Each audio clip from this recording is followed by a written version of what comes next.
Olá, este é o Filosofia do Algoritmo, um espaço dedicado à reflexão sobre as estruturas algorítmicas e seus efeitos na constituição da subjetividade. A cada episódio, convido você a pensar sobre como essas estruturas transformam a maneira como percebemos, escolhemos e compreendemos o mundo. E neste primeiro episódio ele tem um título um tanto quanto curioso: O algoritmo que ninguém escreveu.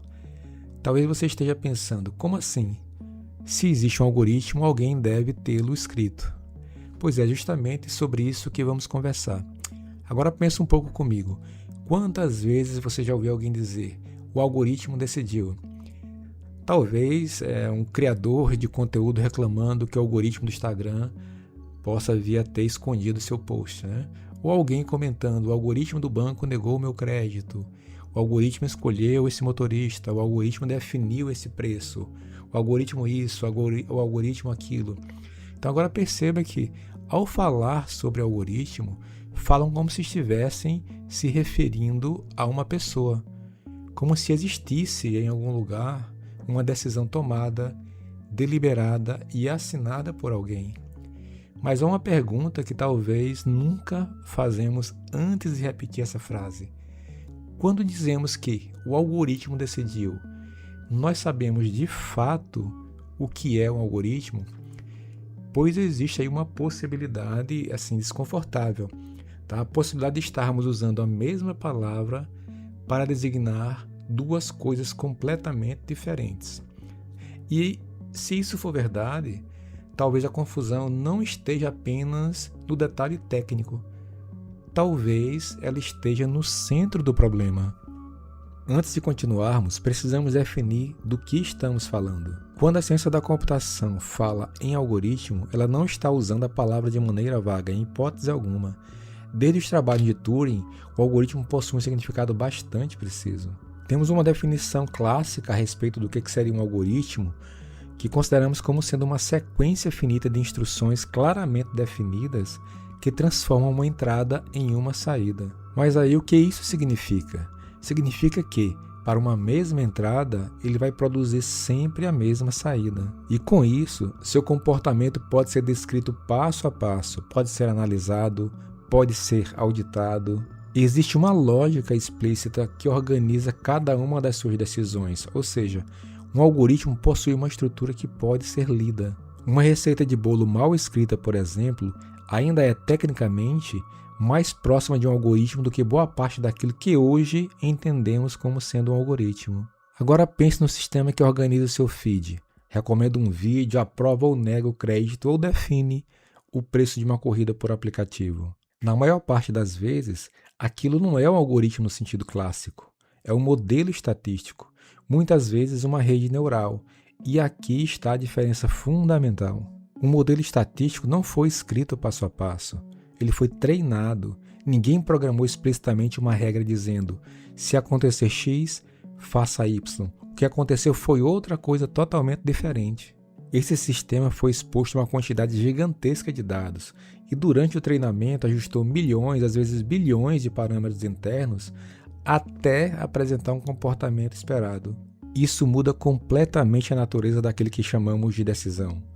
Quando o modelo responde, ele não consulta uma lista explícita de regras. Ele produz uma saída a partir de uma configuração matemática extremamente complexa, construída durante o treinamento. Por isso dizemos que esses sistemas são opacos. Nem mesmo os engenheiros que os desenvolveram conseguem explicar com precisão por que aquela entrada específica produziu exatamente aquela saída. Não existe uma sequência de regras que possa ser lida do começo ao fim. Existe um espaço matemático composto por milhões de parâmetros cujo funcionamento global conhecemos. Mas o caminho individual de cada decisão não conseguimos reconstruir como lemos um programa ou uma receita. E isso representa uma mudança profunda. Uma lógica explicitamente especificada é substituída por um comportamento aprendido. Uma estrutura escrita dá lugar a uma estrutura treinada. No entanto, continuamos chamando as duas coisas pelo mesmo nome, ou seja, algoritmo.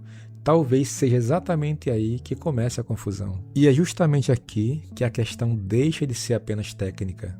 Porque se o que decide sobre você fosse um algoritmo no sentido formal, determinístico, escrito e auditável, a crítica filosófica seria relativamente simples. Basta perguntar: quem escreveu essa regra?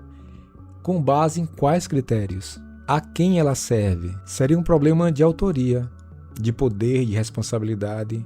Haveria alguém a quem atribuir aquela decisão, algo que Foucault provavelmente reconheceria como um dispositivo, uma estrutura como a história, uma genealogia e relações de poder que podem ser investigadas. Mas, quando o que produz aquela decisão é o modelo estatístico, essa pergunta perde o seu objeto, porque ninguém escreveu aquela regra. Ela não foi formulada linha por linha, ela emergiu de um processo de treinamento, e isso muda profundamente o problema filosófico.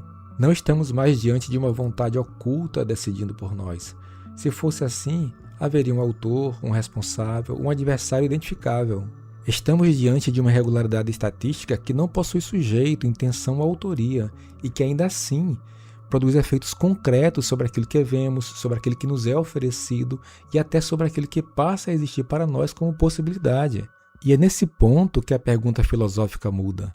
Kant dedicou boa parte da sua filosofia a compreender o que torna uma decisão verdadeiramente nossa. Heidegger investigou o que significa existir em um mundo que já encontramos estruturado antes mesmo de começarmos a agir. Mas a sociedade contemporânea parece introduzir um problema diferente. Não apenas um mundo previamente estruturado, mas estruturas que reorganizam continuamente esse mundo sem que possamos apontar com clareza um autor para elas. Talvez então a pergunta não seja quem decide por mim. Talvez a pergunta seja outra. O que significa viver diante de decisões cujos efeitos existem, mas cujo decisor já não pode ser identificado? Entenda que isso não é um convite ao pânico, nem à resignação, é um convite à precisão, porque talvez o erro não esteja nas máquinas, esteja na maneira como falamos sobre elas. Enquanto continuarmos usando a mesma palavra para designar coisas profundamente diferentes, continuaremos discutindo poder, decisão e liberdade com conceitos imprecisos. E toda reflexão filosófica começa justamente onde a linguagem deixa de ser suficiente. Talvez, antes de perguntar se o algoritmo decidiu, precisamos perguntar de que algoritmo estamos falando. Porque, às vezes, compreender um problema não começa com uma resposta, começa com uma distinção. E talvez seja exatamente aí que comece a filosofia do algoritmo. Eu sou Alex Cunha, obrigado por me acompanhar neste primeiro episódio. Nos encontraremos na próxima reflexão.